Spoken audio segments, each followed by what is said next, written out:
26 जनवरी 1950 को 21 तोपों की सलामी के साथ ही तिरंगा फहराते हुए डॉक्टर राजेंद्र प्रसाद ने स्वतंत्र भारत का स्वनिर्मित संविधान लागू किया। भारत के नए युग की शुरुआत के साक्षी देशवासियों सहित सी गोपालाचार्य, जवाहरलाल नेहरू, सरदार पटेल जैसे गणमान्य बने। मात्र 3 साल पहले आज़ादी की सुबह देखने वाला यह देश ने अपना संविधान बनाकर विश्व को अपनी संप्रभुता का परिचय दिया। हालांकि ये डगर इतनी आसान नहीं थी। इतिहास के पन्नों को टटोला तो मालूम होता है कि स्वराज के साथ अपने संविधान और हक और हुकूम की लड़ाई बेहद ही चुनौती भरी थी। दरअसल अंग्रेजों की गुलामी से त्रस्त देशवासियों को प्रथम विश्व युद्ध के दौरान एक सुनहरा अवसर हाथ लगा। जब ब्रिटेन की ओर से मदद की गुहार लगाई गई, भारतीयों ने सहर्ष प्रस्ताव स्वीकार किया और वर्ल्ड वॉर में ब्रिटिश के साथ खड़े नजर आए, इस उद्देश्य के साथ कि उन्हें आगे चलकर अंग्रेजों की हुकूमत से आज़ादी मिल जाएगी। लेकिन इस बार फिर अंग्रेज अपने शब्दों से पलटते नजर आए और आज़ादी के बदले लेकर आए भारत सरकार अधिनियम 1919। इस अधिनियम का असर ये रहा कि देश के कुछ बड़े प्रांतों में दोहरी शासन प्रणाली व्यवस्था लागू हुई, जिसके तहत स्वास्थ्य, शिक्षा, कृषि जैसे विषयों को भारतीय मंत्रियों के समूहों को सौंप दिया गया था। वहीं दूसरी तरफ सैन्य, रक्षा और विदेशी मामले जैसे अहम मुद्दे वायसराय के अधीन क्षेत्र में चले गए। इसके साथ ही भारतीयों को यह आश्वासन दिया गया कि इस अधिनियम में पड़ने वाले प्रभावों का भविष्य में आकलन किया जाएगा। अंग्रेजों के इसी कदम ने जमीन तैयार की साइमन कमीशन की, जो साल 1928 में भारत की धरती में दाखिल हुआ। साइमन कमीशन ने बड़े ही नाटकीय अंदाज से संवैधानिक सुधार की समीक्षा कर अपनी रिपोर्ट तैयार की। लेकिन अब समय बदल गया था। अब देशवासी अंग्रेजों के बहकावे में नहीं आने वाले, क्योंकि स्वराज के साथ साथ अपने संविधान की मांग भी धीरे धीरे देशवासियों के जहन में परवान चढ़ने लगी थी। साइमन कमीशन की रिपोर्ट के बाद देश भर में जमकर आंदोलन हुए, जिसे शांत करने के लिए ब्रिटिश सरकार ने रेबल कॉन्फ्रेंस का आयोजन किया। हालांकि देश के सभी वर्गों के नेता इसमें शामिल नहीं हुए, इसलिए ये एक असफल प्रयास सिद्ध हुआ। लेकिन जहां एक तरफ ब्रिटिश हुकूमत भारतीयों की इरादों को एक बार फिर भुनाने की जद्दोजहद में लगी थी, तो वहीं दूसरी तरफ देश के वीर सपूतों ने अपने संविधान का खाका तैयार कर लिया था।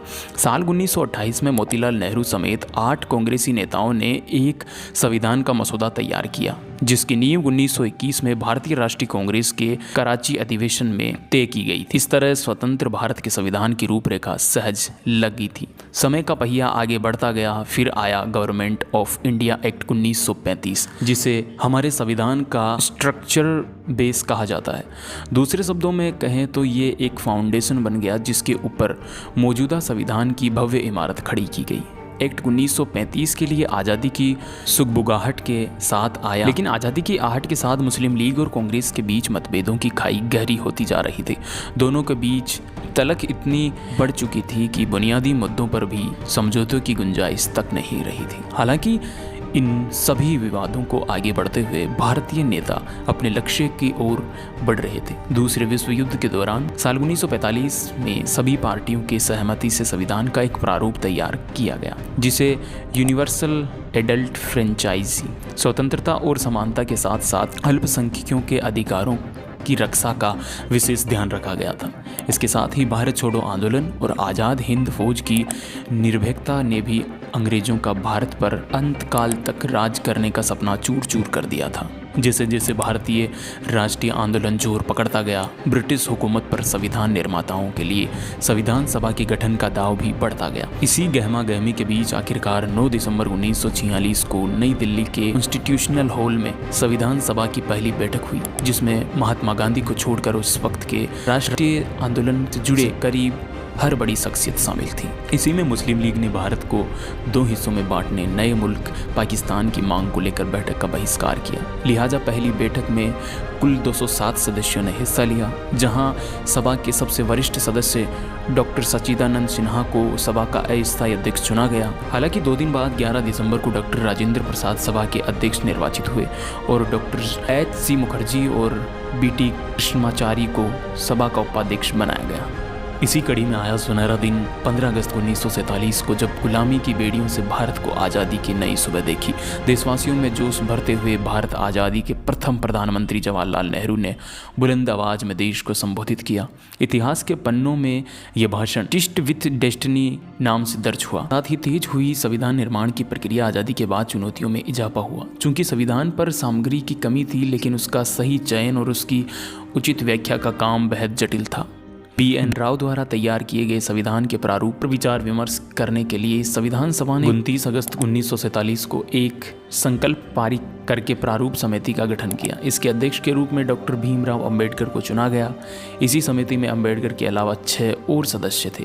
संविधान निर्माण के दौरान कई अहम फैसले लिए गए। इसमें राष्ट्रमंडल समूह में भारत की सदस्यता, राष्ट्रध्वज का चयन, साथ ही राष्ट्रगान और राष्ट्रगीत का चुनाव शामिल था। यहाँ दिलचस्प बात यह है कि संविधान में सबसे पहले स्थान पर आने वाली उद्देशिका यानी प्रियम्बल सबसे अंत में पारित हुई। संविधान अगर एक राजनीतिक और संवैधानिक दस्तावेज है तो प्रियम्बल एक ग्रंथ को दार्शनिक नजरिए प्रदान करती है। डॉक्टर भीमराव अंबेडकर की अगुवाई में संविधान निर्माताओं ने 60 देशों के संविधान का अध्ययन किया। 4 नवंबर 1948 को संविधान का अंतिम प्रारूप पेश किया गया। संविधान तैयार करने के बाद मुश्किल खड़ी हुई कि इसे सुंदर अक्षरों में पिरो कर कैसे सजाया जाए। इसी उधेड़-बुन के बीच प्रेम बिहारी नारायण रायजादा के नाम सामने आया, जो कि अपने दौर के सबसे विख्यात कैलीग्राफर थे। इसके बाद भारत का संविधान प्रेम बिहारी बोस रायजादा द्वारा सुलेखित फॉन्ट में लिखा गया। इसके प्रत्येक पृष्ठ का नंदलाल बोस के मार्गदर्शन में शांति निकेतन के कलाकारों द्वारा अलंकृत किया गया। इसी तरह कुल 2 साल 11 महीने और 18 दिन में विश्व के सबसे बड़े स्वनिर्मित संविधान बनकर तैयार हुआ। आधिकारिक तौर पर 26 जनवरी 1949 को संविधान को पारित किया गया, जिस पर संविधान समिति की 15 महिलाओं समेत 284 सदस्यों ने हस्ताक्षर किए। वहीं संविधान लागू करने के लिए 26 जनवरी को चुना गया था, क्योंकि 26 जनवरी 1930 को इंडियन कांग्रेस के लाहौर अधिवेशन में पूर्ण स्वराज का प्रस्ताव रखा गया था। इतिहास में इसे प्रथम स्वतंत्रता दिवस के रूप में भी जाना जाता है। यही कारण है कि संविधान लागू करने के लिए भारत के प्रथम स्वतंत्रता दिवस यानी 26 जनवरी को ही चुना गया। 26 जनवरी 1950 को दिल्ली की सर्दी को देशभक्ति मात दे रही थी, जब राजगोपाल आचार्य ने अपने शब्दों में भारत को संप्रभु लोकतांत्रिक गणराज्य घोषित किया था। इसके बाद डॉक्टर राजेंद्र प्रसाद को भारत के पहले प्रधानमंत्री के रूप में शपथ दिलाई गई थी, जिसके बाद सार्वजनिक समारोह की शुरुआत हुई, जिसमें डॉक्टर राजेंद्र प्रसाद और मुख्य अतिथि इंडोनेशिया के प्रेसिडेंट सुकर्णो शामिल हुए। इसी तरह 26 जनवरी 1950 इतिहास के पन्नों में स्वर्णिम अक्षरों में दर्ज किया गया। दोस्तों, आज का ये कहानी आपको कैसी लगी कमेंट में जरूर बताएं। जय हिंद, जय भारत। मिलते हैं एक और नई कहानी के साथ।